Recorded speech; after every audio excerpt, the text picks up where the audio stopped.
Olá, suricatos rebeldes! O nosso projeto Vestibular Solidário não é um projeto que tem como foco o esgotamento do Enem, necessariamente. A gente sabe que nós discutimos muitas outras coisas e principalmente formação para uma posição crítica diante da vida e não exclusivamente que se esgote num tema de redação. Então, sem dúvida, até pela grande afluência que nós temos de estudantes de várias matrizes religiosas, a gente pode identificar que esse foi um tema que nós conversamos muito. Inclusive, que sorte, se vocês lembrarem bem, antes da greve estudantil e das ocupações, nós conversamos bastante na última aula exatamente sobre intolerância religiosa. Isso posto, vamos então conversar sobre esse tema. Eu desejo muito que vocês estejam bem tranquilos agora, fazendo a prova. Bom, dentro do conceito de tranquilo que a gente possa imaginar dentro de uma prova de Enem. Eu espero que vocês estejam bem tranquilos e tranquilas agora, lembrando de tudo que nós debatemos durante a sala de aula. A primeira questão é, por que esse tema? Muitas pessoas devem pensar assim, tem temas que jamais cairiam, e religião é um deles. Pela pluralidade democrática, ou pela nossa farsa do Estado laico, ou algo assim, jamais cairia esse tema. Então vamos prestar atenção num ponto fundamental. Não tem nada de tão inovador assim ter caído esse tema. É bom, é ótimo. Todavia, se a gente observar bem, o tema não foi religião. O tema não foi necessariamente brigas religiosas, nem coisas que pudessem inviabilizar que as pessoas pudessem ter uma postura crítica a respeito disso. O tema foi caminhos para combater a intolerância religiosa no Brasil. Como toda questão propositiva, não se prega a ideia de debater qual religião é melhor ou coisa desse tipo. Ficou meio óbvio isso para vocês, eu imagino, né? Então vamos lembrar daquelas dicas que nós conversamos desde o início. Além da receita de bolo inicial que a gente poderia debater, que é uma forma da gente se tranquilizar para a forma que você vai fazer sua redação, a gente precisa voltar a debater o nosso ponto nevrálgico, fundamental em todas as aulas de redação, que é: existem as causas óbvias, existem as causas ocultas. As causas ocultas são, na verdade, a matrix do sistema. Aquilo que a gente pode identificar como apenas identificando as verdadeiras causas que levam as pessoas a agirem de determinada forma, é que nós podemos propor novas formas comportamentais, novas intervenções sociais. Então, diante dessa observação, o que a gente teria que observar? As causas ocultas, na verdade, da intolerância religiosa. E aí nós teríamos um viés bem claro. A primeira dessas questões é racismo religioso.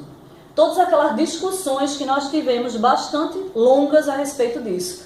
Por exemplo, você já viu jogarem pedradas em budistas? Não se trata necessariamente de minorias religiosas. Se tratam de questões muito mais profundas do que exclusivamente você não tolerar a religião do outro.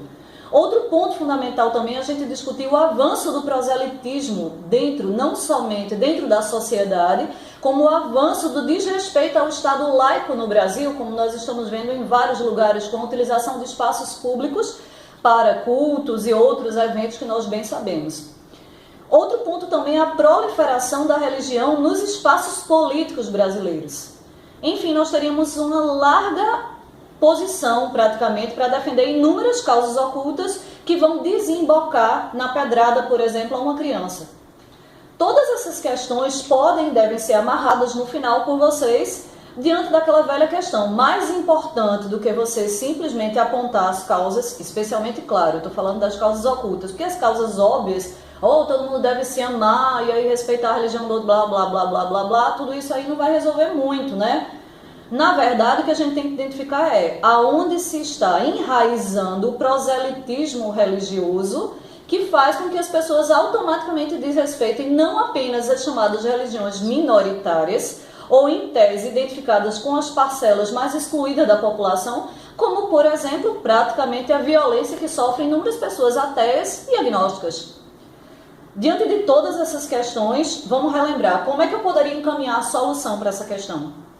O mais importante é aquela clássica de sempre que eu disse para vocês. Quase todos os problemas podem ser identificados. Primeiro, a principal, fundamental solução é a questão educativa, em todos os aspectos. Lembrando-se também que não valem meras admoestações, que o governo deve fazer isso, que o governo deve fazer aquilo. Nós somos uma sociedade ampla, estratificada frequentemente, mas que precisa de uma solução praticamente para cada um dos seus problemas, dentro daquela velha máxima: problemas complexos requerem soluções diversificadas. Não existe a solução para problema nenhum, porque nenhum problema esgota-se apenas numa única causa. Isso posto, vamos relembrar como é que é o final. Você vai discutir soluções de curto, médio e longo prazo. Fora isso, o que é que mais você vai discutir? Você vai discutir as esferas de responsabilidade municipal, estadual, federal.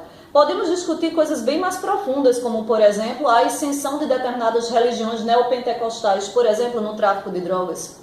Um tema bastante espinhoso, mas poderia entrar como uma das causas ocultas da ascensão da intolerância religiosa, como, por exemplo, as pessoas que estão sendo praticamente expulsas da sua casa, muito claramente por questões supostamente de ordem religiosas, mas que são muito mais profundas do que parecem. Para finalizar, minha gente, lembrando-se sempre, governo pode ser considerado praticamente instituição fantasma se a gente não interfere com as questões dos conselhos de direitos, com a parcela de responsabilidade da sociedade e, sobretudo, com o papel político e transformador da educação. Lembrando-se aquela clássica, né? Em tempos em que a gente tem que aturar certas coisas como Alexandre Frota, nunca vamos esquecer de Paulo Freire. Quando a educação não é libertadora, o sonho do oprimido é tornar-se o opressor. A religião também pode ser uma fonte de opressão e de intolerância. O caminho para desmistificar esse já foi apontado há muito tempo. Muita sorte a todos e todas. Boa sorte, suricatos. Tonton lhes diz: avante.